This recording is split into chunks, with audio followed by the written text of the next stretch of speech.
কাকু প্যান্ডেল কেমন হবে এবার? ভালো হবে তো? মানুষ এসে খুশি হবে তো? এটা কি রাজরাজাদের যে মানে আগে যে মহল থাকতো সেই আদলে কি তৈরি হচ্ছে? কি বালুরঘাটবাসী তোমরা কি জানো দুর্গাপূজার কিন্তু মাত্র আর কয়েকটা দিন বাকি? ইতিমধ্যে তোমরা কিন্তু জানো। আর এখন আমি চলে এসেছি আমাদের বালুরঘাটের একটি স্বনামধন্য ক্লাবে, মানে আমাদের বালুরঘাটের অভিযাত্রী ক্লাবে। প্রতি বছরের ন্যায় এবছরও কিন্তু এই ক্লাবের প্যান্ডেল জাস্ট আকর্ষণীয়, দুর্দান্ত, অসাধারণ হতে চলেছে। জাস্ট কেবল তোমরা দেখো, বাঁশের কাজ হচ্ছে, তোমাদের পুরোটা আমি দেখাবো। জাস্ট বাঁশের কাজ হচ্ছে, তাতেই কিন্তু প্যান্ডেল একটা আকার নিতে শুরু করে দিয়েছে, যাকে বলে মানে ভালো জিনিস দেখলেই বোঝা যায়।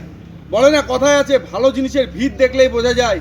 তেমনি কিন্তু প্রতি বছরের ন্যায় এবছরে আমাদের বালুরঘাটের অভিযাত্রী ক্লাব এক দুর্দান্ত উপহার দিতে চলেছে আমাদের বালুরঘাটবাসী সহ জেলাবাসীকে।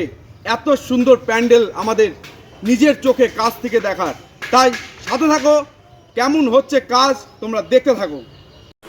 ও আয় রে ছুটে আয়, পুজোর গন্ধ এসেছে, ঢ্যাঙ্কুড়া কুড়ু বাদ্যি বেজেছে। আর ঠিক বন্ধুরা, বলতে বলতেই কিন্তু এক বছর পেরিয়ে কিন্তু পুজোর গন্ধ এবং পুজোর বাদ্যি কিন্তু বাজতে চলেছে। আর আজ কিন্তু চলে এসেছি আমাদের বালুরঘাটের অভিযাত্রী ক্লাবে।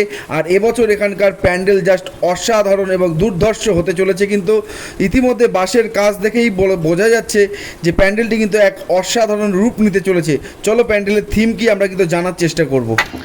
তো ইতিমধ্যে এখানে দেখো কিন্তু চারিদিকে জোর কদমে কাজ চলছে। আর দাদার কাছ থেকে জেনে নেওয়ার চেষ্টা করব এবছর পুজোর থিম কি। তো দাদা, এবছর এই প্যান্ডেলের থিম কি? এবছর এখানে তৈরি করতে চলেছি এখানকার রাজস্থানের এক সামাজিক জীবনযাত্রা, মানুষের রাজাদের ঘটনা, ওইসব নিয়ে একটা থিম তৈরি করা হয়েছে।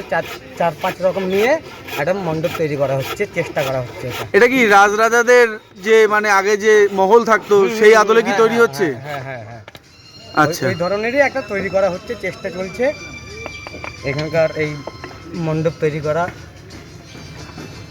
তো বন্ধুরা, তোমরা কিন্তু জানতে পারলে যে এবছর কিন্তু রাজস্থানের উপরে ভিত্তি করেই কিন্তু এবছর এখানকার থিম হতে চলেছে। তো সাথে থাকো, বাকি ভিডিওটা দেখতে থাকো। আর ইতিমধ্যে এখানে কিন্তু মাতৃমূর্তি তৈরিরও কাজ শুরু হয়ে গিয়েছে।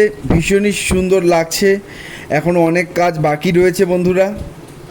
ইতিমধ্যে তোমরা কিন্তু দেখতে পাচ্ছ বন্ধুরা, একেবারে জোর কদমে কাজ চলছে, যাকে বলে দিন রাত এক করে কিন্তু পরিশ্রম চলছে এখানে। আর এনাদের এই পরিশ্রমের জন্যই কিন্তু আমরা পুজোর সময় এত সুন্দর সুন্দর কিন্তু প্যান্ডেল দেখতে পাই। তো এনাদের জন্য কিন্তু অবশ্যই একটি লাইক কমেন্ট শেয়ার করে দিও। কাকু প্যান্ডেল কেমন হবে এবার? ভালো হবে তো? মানুষ এসে খুশি হবে তো? এক নম্বরে আছে, এক নম্বর।